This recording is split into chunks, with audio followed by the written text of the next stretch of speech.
It's unbelievable. Think about it. We don't teach conflict management training in elementary school or middle school or high school in North America in any meaningful way. What we say is be nice or that wasn't nice. We don't teach conflict resolution. And when you know that, it's like, oh, no wonder we suck at repair. In relationships, repair is resilience. Repair is resilience in a relationship. What do I mean by that? Well, we think of like perseverance in terms of resilience. I'm like, no. In relationships, it's repair. The ability to repair conflict after it happens, to say I'm sorry, to apologize, to accept apologies, to fix the situation or understand like this happened. We didn't want that to happen. Let's try this next time. And allowing the ego to fade out of that, to be able to say, I'm sorry, to be able to say I was wrong, to be able to say, you're right, to be able to say, you know what, we didn't want that together, without the hatred or the blame is everything. Denise said this morning, she says, it's so important to apologize, for the other to accept that apology, and for the two of you to decide to move on. I love that, right? It's like, okay, apologize. The other person's gonna go, I hear you apologizing. I appreciate that you're apologizing. Thank you for owning that. What can we do better next time so we don't run into that? And moving it from problem focused to solution focused, moving it from blame and upset to the next thing. That's so important. That's what I mean by repair. People have to learn how to repair when they mess up together. And you have to anticipate, we're all gonna mess up together, right? I mess up all the time, but I'm so, personally, in all areas of my life, but I'm the first to apologize. Oh, I didn't see that. I didn't anticipate that. I'm sorry that happened. Oh, I see where you're coming from. Okay, got it, understood. And it's like that repair, like intrigue, maybe it's because I'm a people pleaser. I want everyone to feel good after an argument, like right away. I'm not a stewer. I can't remember anything negative that happened last week. I'm just, maybe it was the blessing of rattling my brains too many times. My memory sucks. But I just don't care to hold anything above anybody. It's like, okay, it happened. And my thought is always, we didn't want that. We didn't want that because it's about the relationship, right? We didn't want that fight. We didn't want it. They didn't want it to go that bad. No one wanted to get in a screaming match. And we always say, oh no, you don't understand my spouse. They want to scream. They want the argument. Actually, they don't. They just lack the education and the perspective of how to do it differently. No one wants to be in anger and wants to be in vitriol and wants to argue and wants to be belittling and condescending and awful. They literally have never been trained on a better way. They're literally unaware or ignorant of another way. And it doesn't mean they're a bad person or they're stupid. It means they haven't had that training. Like, it's a really struggle. I know for many of you in personal development land, right? How many of us like can't believe that people don't understand basic personal development stuff, right? And we get frustrated with them. But a lot of people have never, you gotta understand, 98% of this world has never had any training on mindfulness, well-being, or relationship improvement. Zero training. Because in school, all we taught them was to memorize a bunch of stuff from a bunch of old dead dudes, right? It's like, we are not teaching people how to do peopling. So you can't get mad that a 30-year-old person doesn't know how to resolve a conflict. They never had any conflict management training. Like, it's unbelievable. Think about it.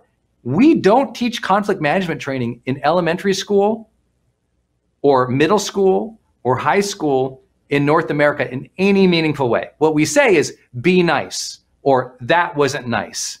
We don't teach conflict resolution. And when you know that, it's like, oh, no wonder we suck at repair. Because what happens is, here's how you know when someone is really trapped in life. Their ego won't let them repair.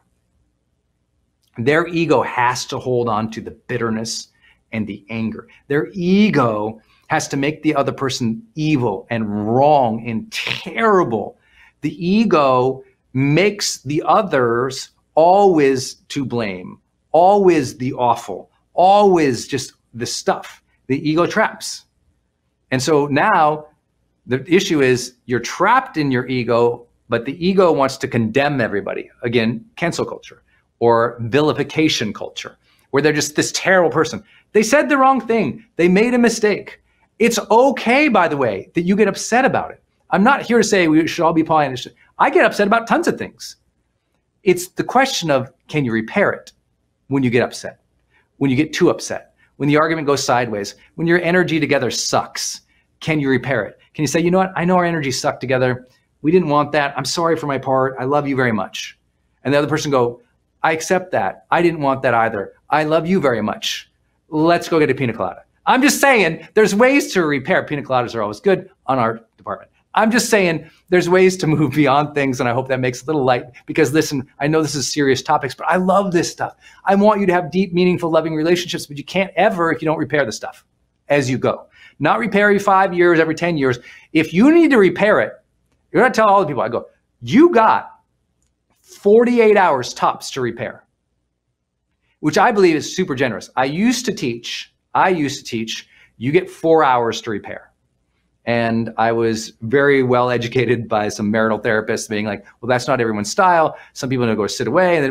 But if you sit on it for more than 48 hours, you have to understand their memory and your memory has now coalesced against something being true. And the longer you wait to repair, the more what you believe to be true is solidified and calcified. And it's harder to change a perspective or to let go of that, right? It's calcified. It's hard now. It's harder. It's more fluid in real time and in the moments and hours afterwards to being defined and released. The longer you hold it on, because some of you know this, some people are holding on to stuff that happened to them 20 years ago. I remember going back to a high school reunion. I was talking to a friend, and I think it was our 20th, was talking about something that happened in high school. And the way they were talking, I could not believe they were still so upset about it. Now in my mind, thank God, I thought, okay, well, that was traumatic for this person. I have to understand that. But if there's still bitterness, hatred, anger, but also, most importantly, judgment against others, now we're trapped in the ego and we need some help. Because that's the difference maker. Like, we can have something that was traumatic, but if it's still in that place where there's vitriol and judgment against others, that becomes very toxic in our own mindset, and we got to deal with that stuff. Again, sometimes that takes therapy to learn to repair those things. But in motion with your relationships, I'd love to set that 48-hour rule for you. I personally am a believer. I came up in a different culture. I came up in the never go to bed angry thing. Go to bed, like, repair, resolve, coordinate, love, like, let it go and go to bed. I know that's not true for everybody, so maybe you got to eke it out in that next day. But I would say if by the end of 48 hours, you haven't brought up that you're upset, that is a weakness in your communication style, not something to continue holding against them. We must be more explicit when we're upset with people and let them know. I would say 9 out of 10 things that I do to upset Denise, I have no clue, and I don't think is a big deal at all. But the 1 out of 10 she tells me, I'm like, oh, I'm an idiot. I'm sorry. Explicit communication is the most important thing in all of repair. All of it. You must say it. You must not hint at it. You must not be passive aggressive. You must use the words to describe exactly how you felt and what your request is for next time.